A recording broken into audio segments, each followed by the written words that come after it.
नमस्कार दोस्तों, स्वागत है आपका आज के मुख्य समाचारों में। दोस्तों यहां पर आपको देखने को मिलेंगी सुबह से लेकर शाम तक की तमाम बड़ी खबरें, मुख्य समाचार, ब्रेकिंग न्यूज अपडेट्स के रूप में। तो दोस्तों आप सभी लोगों से रिक्वेस्ट है इस वीडियो को ज़्यादा से ज़्यादा लाइक और शेयर करें। तो दोस्तों सीधे चलते हैं आज की पहली बड़ी खबर की ओर। पाकिस्तानी मरीन की फायरिंग में भारतीय मछुआरे की हुई मौत, एक घायल। गुजरात के समुद्री इलाके की है घटना। जी हां दोस्तों, गुजरात में द्वारका के समुद्री इलाके में पाकिस्तानी मरीन ने भारतीय नाव पर फायरिंग की। इसमें एक भारतीय मछुआरे की मौत हो गई जबकि दूसरा घायल है। मृतक की पहचान श्रीधर के तौर पर हुई है। उनका पोस्टमार्टम कराया जा रहा है। यह घटना शनिवार रात की है। बताया जा रहा है कि वारदात के समय भारतीय नाव भारतीय सीमा में ही थी। इसके बाद दोस्तों अगली बड़ी खबर, अमेरिका में 5 से 11 साल के बच्चों को भी मिलेगी कोरोना वैक्सीन, सरकार ने दी फाइनल मंजूरी। जी हां दोस्तों, अमेरिकी स्वास्थ्य अधिकारियों ने मंगलवार को बच्चों के लिए फाइजर की कोरोना वैक्सीन को फाइनल मंजूरी दे दी है। इसी के साथ 5 साल तक के बच्चों को कोरोना वैक्सीन मिलने का रास्ता साफ हो गया है। दोस्तों फूड एंड ड्रग्स एडमिनिस्ट्रेशन ने पहले ही 5 से लेकर 11 साल तक के बच्चों के लिए इसे अधिकृत किया था। किशोरों और वयस्कों के मुकाबले बच्चों को इस वैक्सीन की बस 1/3 खुराक ही दी जाएगी। लेकिन centre for disease control and prevention ने औपचारिक रूप से इस बात की जानकारी दी है कि FDA से मंजूरी प्राप्त वैक्सीन दी जानी चाहिए। वहीं दोस्तों एक सलाहकार समिति द्वारा सर्वसहमति से फाइजर कोरोना वैक्सीन के शॉट्स की उस आयु वर्ग के 28 मिलियन युवाओं के लिए मंजूरी करने के बाद ही CDC डायरेक्टर डॉक्टर रोशेल वोलोस्की ने इसकी घोषणा की। फाइजर की वैक्सीन को मंजूरी मिलने के बाद अब देश में 12 साल से कम आयु वाले नागरिकों को कोरोना की वैक्सीन लगेगी। इसके बाद दोस्तों अगली बड़ी खबर, केरल में अचानक बढ़ा कोरोना संक्रमितों की मौत का खतरा। जी हां दोस्तों, केरल में कोरोना वायरस से होने वाली मौतों का आंकड़ा तेजी से बढ़ रहा है। राज्य के स्वास्थ्य विभाग की ओर से जारी किए गए आंकड़ों के अनुसार पिछले 16 दिनों में केरल में 5300 लोगों की मौत को बैकलॉग लिस्ट में रखा गया है। केरल में साप्ताहिक मौतों में 53% की कमी आई है, लेकिन दस्तावेजों की कमी के कारण जिन मौतों की रिपोर्ट नहीं हुई उन्हें जोड़ा नहीं गया, उसे बैकलॉग के तौर पर जोड़ा गया है। इस वजह से राज्य में मौतों का आंकड़ा बढ़ा है। पिछले 16 दिनों में राज्य की कुल रिपोर्ट की गई कोरोना की मौतों में 16% को बैकलॉग के रूप में जोड़ा गया। इस अवधि में भारत में कोविड-19 से मरने वालों की कुल संख्या 7,749 थी, जिसमें से अकेले केरल की बैकलॉग मृत्यु संख्या 5,299 थी। बैकलॉग मौतों के अलावा केरल की कोरोना की मृत्यु दर 0.6% से 0.07% हो गई है। स्वास्थ्य विभाग के अधिकारियों का कहना है कि अगर राज्य में संक्रमण की प्रवृत्ति ऐसे ही जारी रहती है तो मौत का आंकड़ा और बढ़ सकता है। केरल में पिछले 24 घंटे में कोरोना वायरस संक्रमण से 6,546 नए मामले सामने आए और महामारी से 50 मरीजों की मौत हो गई। नए मामलों के साथ ही कुल संक्रमितों की संख्या बढ़कर 50,08,381 को पार कर गई है और मृतकों की कुल संख्या 33,515 पर पहुंच गई है। इसके बाद दोस्तों अगली बड़ी खबर, अब पंजाब सरकार ने दी लोगों को राहत, पेट्रोल डीजल के दाम में हुई भारी कटौती। जी हां दोस्तों, पंजाब की कांग्रेस सरकार ने लोगों को राहत देने का फैसला किया है। पंजाब में पेट्रोल 10 रुपए और डीजल 5 रुपए प्रति लीटर सस्ता कर दिया गया है।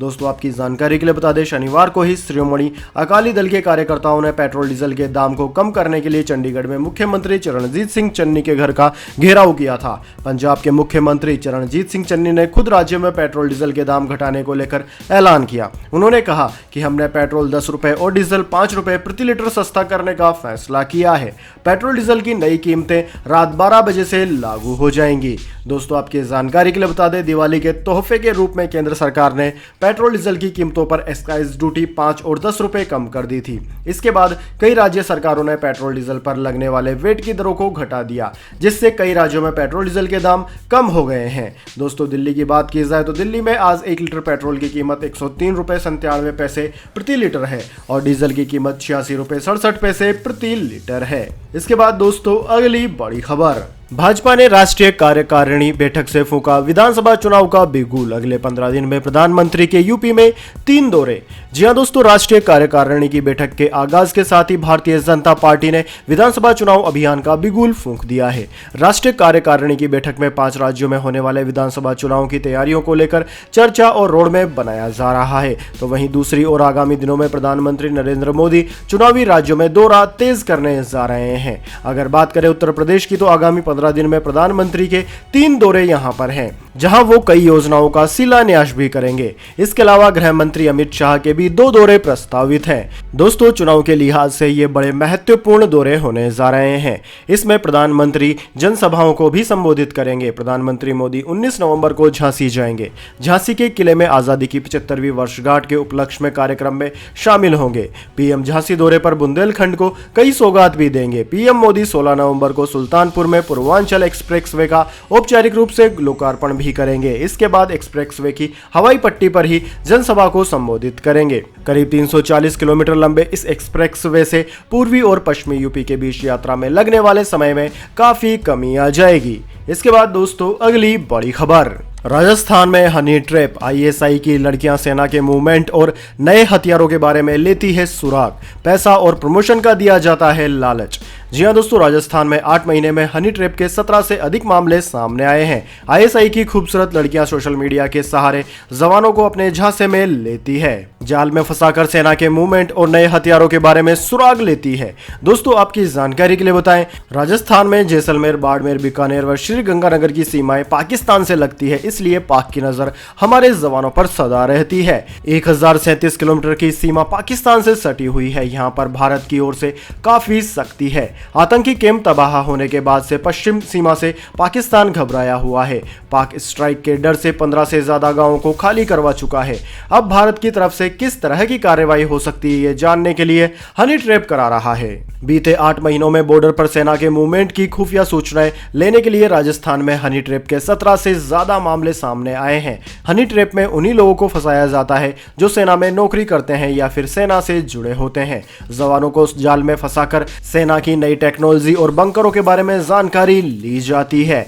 ये लड़कियां सोशल मीडिया के जरिए सेना के जवानों को फंसाती है। सोशल मीडिया पर सेना की वर्दी में फोटो डालने वाले जवानों पर इनकी नजर रहती है। जवानों की प्रोफाइल पता चलते ही चैट कर बातों बातों में ये उन्हें फंसा लेती है। पाकिस्तान की महिला एजेंट सेना के जवानों से फोन पर भी बातें करती है, उनके साथ घूमने फिरने का झांसा देती है, यहां तक कि शादी करने का भी प्रलोभन दिया जाता है। मोबाइल पर जवानों के अश्लील वीडियो बना लेती है, फिर उन्हें ब्लैकमेल करती है। वीडियो कॉल पर अश्लील बातें करती है। जवानों से प्यार भरी बातें कर अकेले में मिलने भी बुलाती है। जो अधिकारी या जवान चीनी कंपनियों के स्मार्टफोन का यूज कर रहे हैं, वो लोग आसानी से इनके रडार में आ जाते हैं। ये भारतीय सेना के अधिकारियों को ट्रैक कर उनके इंटरनेट हैबिट्स के बारे में पूरी जानकारी जुटाती है। इसके अलावा सोशल मीडिया अकाउंट पर भी नजर रखते हैं। इससे जवानों को फंसाने में आसानी होती है।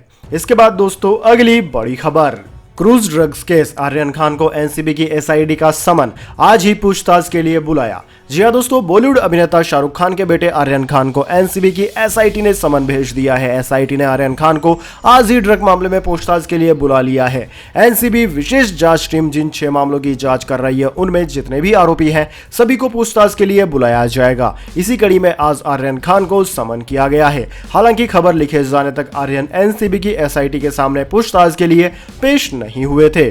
दोस्तों, एनसीबी की एसआईटी ने नवाब मलिक के दामाद समीर खान को भी पूछताछ के लिए समन भेजा है। जिन 6 मामलों की जांच एसआईटी कर रही है, उनसे जुड़े सभी लोगों को फिर से पूछताछ के लिए बुलाया जाएगा। एनसीबी की ये टीमें क्रूज पर भी गई थी और क्राइम सीन को रिक्रिएट किया था। ड्रग्स मामले से जुड़े एक अन्य आरोपी अरबाज मर्चेंट को भी एनसीबी की एसआईटी ने समन भेजकर पूछताछ के लिए बुलाया है। फिलहाल दोस्तों, आपकी जानकारी के लिए बता दें, आर्यन खान इस वक्त ड्रग्स मामले में जमानत पर बाहर हैं। उन्हें एनसीबी ने 2 अक्टूबर की रात कार्डिल या क्रूज से हिरासत में लिया था और उस अगले दिन उन्हें गिरफ्तार कर लिया गया। इस मामले में अरबाज मर्चेंट और मुनमुन धमेचा समेत कई अन्य लोगों को भी गिरफ्तार किया गया था। इसके बाद दोस्तों, अगली बड़ी खबर, संत ज्ञानेश्वर और संत तुकाराम महाराज पालकी मार्ग होंगे 4 लेन। प्रधानमंत्री मोदी 8 नवंबर को रखेंगे आधारशिला। जी हां दोस्तों, महाराष्ट्र के पंढरपुर श्रद्धालुओं की आवाजाही को सुविधाजनक बनाने के लिए प्रधानमंत्री नरेंद्र मोदी 8 नवंबर को संत ज्ञानेश्वर महाराज पालकी मार्ग 5 खंडों और 4 लेन में करने की आधारशिला रखेंगे। इसके अलावा प्रधानमंत्री संत तुकाराम महाराज पालकी मार्ग के 3 खंडों को भी 4 लेन बनाने का शिलान्यास करेंगे। दोस्तों, आपकी जानकारी के लिए बता दें, कोरोना काल के दौरान यह कार्यक्रम वीडियो कॉन्फ्रेंस के जरिए होगा। PM PM Modi video conferencing के जरिए इस कार्यक्रम में हिस्सा लेंगे। संत ज्ञानेश्वर पालकी महाराज मार्ग की लंबाई 221 किलोमीटर है, जो देवी घाट और माहौली से जुड़ता है, और 130 किलोमीटर लंबा संत तुकाराज महाराज पालकी मार्ग 4 लेन में विकसित किया जाएगा। इसके बाद दोस्तों अगली बड़ी खबर, गूगल जल्द लॉन्च कर सकता है अपना मुड़ने वाला नया स्मार्टफोन, पहले ही लीक हो गए हैं खास फीचर्स।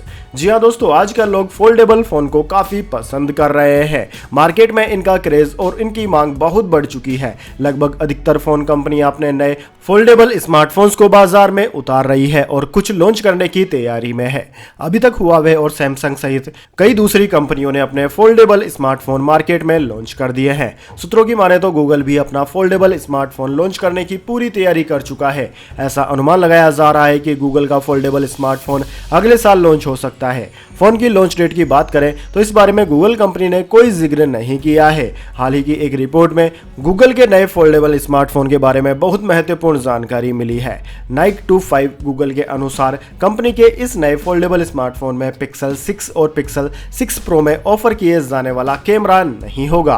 अभी कंपनी ने अपने नए फोन के बारे में कोई ऑफिशियल घोषणा नहीं की है। सूत्रों की माने तो इस फोन में प्राइमरी कैमरा तो होगा ही, इसके अलावा हो सकता है कि इस फोन में एक अल्ट्रा वाइड एंगल सेंसर भी ऑफर किया जाए। इस सेंसर को यूजर्स फोन के फोल्ड होने पर इस्तेमाल करेंगे। इतना ही नहीं, आने वाले इस नए फोन में 8 मेगापिक्सल के आउटर और इनर कैमरा भी होंगे।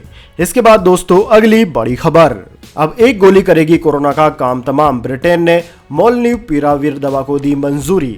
जी हां दोस्तों, ब्रिटेन ने कोविड-19 के सफल उपचार में मददगार मानी जा रही दुनिया की पहली एंटीवायरल गोली के सशर्त उपयोग को मंजूरी दे दी है। ब्रिटेन पहला देश है जिसने इस गोली के उपचार को उपयुक्त माना है। हालांकि यह स्पष्ट नहीं है कि यह गोली कितनी जल्दी उपलब्ध होगी। 18 साल और इससे अधिक उम्र के कोरोना संक्रमित ऐसे लोगों को इस गोली की उपयोग करने की मंजूरी दी गई है जिनमें कम से कम एक ऐसा कोई कारक नजर आ रहा है जिससे स्थिति गंभीर हो सकती है।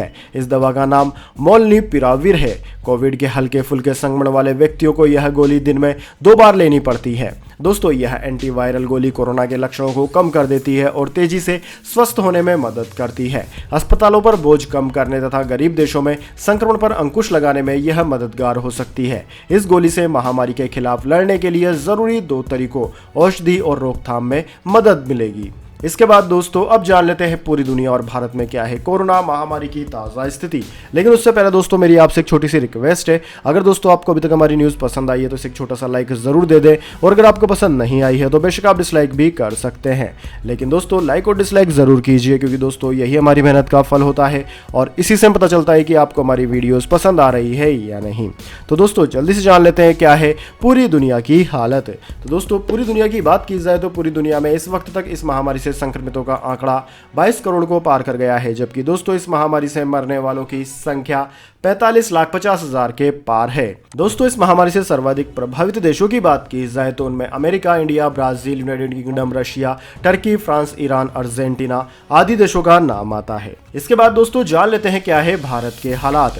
तो दोस्तों भारत में इस वक्त तक इस महामारी से संक्रमितों का आंकड़ा 3,43,00,000 को पार कर गया है, जबकि इस महामारी से मरने वालों की संख्या 4,60,000 के पार है। दोस्तों इस महामारी से सर्वाधिक प्रभावित राज्यों की बात की जाए तो उनमें महाराष्ट्र, केरला, कर्नाटक, तमिलनाडु, आंध्र प्रदेश, उत्तर प्रदेश, वेस्ट बंगाल, दिल्ली, उत्तर प्रदेश आदि राज्यों का नाम आता है। इसके बाद दोस्तों अगली बड़ी खबर, पाकिस्तान की कोर्ट ने आतंकवादियों को छोड़ा। मुंबई हमले के मास्टरमाइंड हाफिज सईद के 6 साथी टेरर फंडिंग केस में हुए बरी। जी हां दोस्तों, पाकिस्तान के लाहौर हाई कोर्ट ने हाफिज सईद के संगठन जमात उल दवा के 6 लीडर्स को एक टेरर फंडिंग केस में बरी कर दिया। जमात उल दवा असल में बैन किए गए आतंकवादी संगठन लश्कर-ए-तैयबा का फ्रंट ऑर्गेनाइजेशन है। इस संगठन ने 2008 में मुंबई में आतंकी हमले को अंजाम दिया था, जिसमें 160 लोगों की मौत हुई थी। पाकिस्तानी अखबार डॉन के मुताबिक ट्रायल कोर्ट ने प्रो मलिक जफर इकबाल, यामा मुजाहिद्दीन, नसरुल शाह, समीउल्लाह और उमर बहादुर को 9 साल की सजा सुनाई थी, जबकि हाफिज अब्दुल रहमान मक्की को 6 महीने कारावास की सजा दी थी। इन सभी ने लाहौर हाई कोर्ट में जस्टिस मोहम्मद अमीर भट्टी और जस्टिस तारिक सलीम शेख की अगुवाई वाली डिस्ट्रिक्ट बेंच में अपनी सजा के खिलाफ अर्जी लगाई थी। इसके बाद दोस्तों अगली बड़ी खबर, आईफोन यूजर्स की बड़ी मुसीबत, टूटी स्क्रीन ठीक कराना अब नहीं होगा आसान। जी हाँ दोस्तों, अमेरिकी स्मार्टफोन निर्माता कंपनी एप्पल किसी परिचय का मोहताज नहीं है। एप्पल के प्रोडक्ट काफ़ी खास हैं और कहा जाता है कि ये एक्सक्लूसिव प्रोडक्ट्स होते हैं। दोस्तों, हाल ही में एप्पल ने अपने फ्लैगशिप स्मार्टफोन का लेटेस्ट मॉडल आईफोन 13 लॉन्च किया है, जिसे काफ़ी खरीदा जा रहा है। हाल ही में आई एक रिपोर्ट के मुताबिक अगर आईफोन 13 की स्क्रीन टूटती है तो यूजर्स इसे अपने आसपास की दुकानों से रिपेयर नहीं करा पाएंगे। दोस्तों, आईफोन 13 को जब लॉन्च किया गया था तभी कई सारे लीकर्स ने यह सूचना दी थी कि इस फोन की स्क्रीन की मरम्मत कराना यूजर्स के लिए काफी कठिन हो सकता है। हाल ही में iFixed ने यह सूचना कंफर्म की है। आईफोन 13 के कुछ नए फीचर्स के कारण इस फोन की स्क्रीन अगर टूट या क्रैक करती है तो इसे एप्पल के आधिकारिक स्टोर के अलावा कहीं से भी रिपेयर नहीं करा पाएंगे। iFixed ने अपनी एक रिपोर्ट में यह जानकारी दी है। आईफोन 13 एक छोटे माइक्रो कंट्रोलर द्वारा मैनेज किया जाता है, इसलिए अगर डिस्प्ले में कोई दिक्कत आती है तो जहां लोकल स्टोर्स हैंड टूल्स का इस्तेमाल करते हैं, वहीं अब इन्हें एक माइक्रोस्कोप की ज़रूरत पड़ेगी। ऐसे में अगर वो इस महंगे माइक्रोस्कोप को नहीं खरीदते हैं तो आईफोन 13 को रिपेयर करने के अपने बिजनेस को उन्हें बंद करना पड़ जाएगा। इसके बाद दोस्तों, अगली बड़ी खबर, टीम इंडिया के लिए खुशखबरी। T20 वर्ल्ड कप 2022 के लिए भारत समेत 8 टीमों का रास्ता हुआ साफ। वेस्टइंडीज श्रीलंका का कटा पत्ता। जी हां दोस्तों, शनिवार को खेले गए T20 वर्ल्ड कप के सुपर 12 मुकाबले में वेस्टइंडीज को ऑस्ट्रेलिया के हाथों हार मिली। इस मैच के बाद अगले साल ऑस्ट्रेलिया में होने वाले वर्ल्ड कप में सुपर 12 के लिए 8 टीमों ने सीधे क्वालिफाई कर लिया है। टीम इंडिया के लिए यह खुशी की बात जरूर है कि इस वर्ल्ड कप में खराब प्रदर्शन के बाद भी टीम इंडिया ने अगले साल वर्ल्ड कप के लिए क्वालिफाई कर लिया है। 8 टीमों में मेजबान Australia, England, Bharat, Pakistan, New Zealand और दक्षिण अफ्रीका, अफगानिस्तान और बांग्लादेश है। आईसीसी के नियम के अनुसार T20 वर्ल्ड कप के सुपर 12 की टॉप 8 टीमें अगले वर्ल्ड कप के लिए क्वालिफाई करने वाली थी। 15 नवंबर तक ICC men's T20 international ranking में 6 अन्य टीमों को भी शामिल किया जाना था। शनिवार को हुए मुकाबले के बाद T20 रैंकिंग में England, Pakistan, Bharat, New Zealand, south Africa, Australia top 6 में बरकरार रहेंगे। वहीं बांग्लादेश और अफगानिस्तान की टीमें टॉप 8 में रहेंगी। दोस्तों, इस T20 वर्ल्ड कप के 38वें मैच में ऑस्ट्रेलिया ने वेस्टइंडीज को 8 विकेट से हरा दिया था, जिसके बाद अब वेस्टइंडीज को भी क्वालिफाइंग मुकाबले खेलने होंगे। इसके बाद दोस्तों, अगली बड़ी खबर, राहुल गांधी ने मोदी सरकार को घेरा, ट्वीट कर पूछा कहां गए जो कहते थे अच्छे दिन आ रहे हैं। जी हां दोस्तों, कांग्रेस के पूर्व अध्यक्ष राहुल गांधी ने देश में तेजी से बढ़ रही गरीबी की एक सर्वे रिपोर्ट शेयर करते हुए केंद्र पर एक बार फिर निशाना साधा। उन्होंने कहा कि जो पहले मध्यम वर्ग में थे अब वह गरीब है और जो पहले गरीब थे अब वे कुचले जा रहे हैं। कहां गए जो कहते थे अच्छे दिन आ रहे हैं। इस ट्वीट को शेयर करते हुए राहुल जिस खबर का हवाला दे रहे हैं उसमें एक सर्वेक्षण रिपोर्ट है, जिसमें कहा गया है कि भारत में बीते 8 साल में जितनी तेजी से गरीबी की संख्या बढ़ी है उतनी तेजी वृद्धि आज तक नहीं देखी गई। दरअसल दोस्तों, देश में बढ़ती महंगाई और बेरोजगारी को लेकर आम जनता काफी परेशान है। सरकार चाहे महंगाई पर लगाम कसने के लाख दावे कर रही है, लेकिन यह दावे सच्चाई से कोसों दूर है। आसमान छूती जा रही महंगाई के कारण लोगों के घरों का बजट बिगड़ चुका है और बाजार में दाल, सब्जियों, सरसों तेल, दूध, कपड़ा, रसोई गैस के लगातार बढ़ रहे दाम ने आमजन की कमर तोड़कर रख दी है। तो दोस्तों, यह थी आज की तमाम बड़ी खबरें। इसके बाद दोस्तों, बारी आती है आज के माइंड क्विज क्वेश्चन की। जी हाँ दोस्तों, एक आसान से सवाल का जवाब देकर आप जीत सकते हैं एक अमेजिंग सरप्राइज गिफ्ट हमारे YouTube चैनल की ओर से।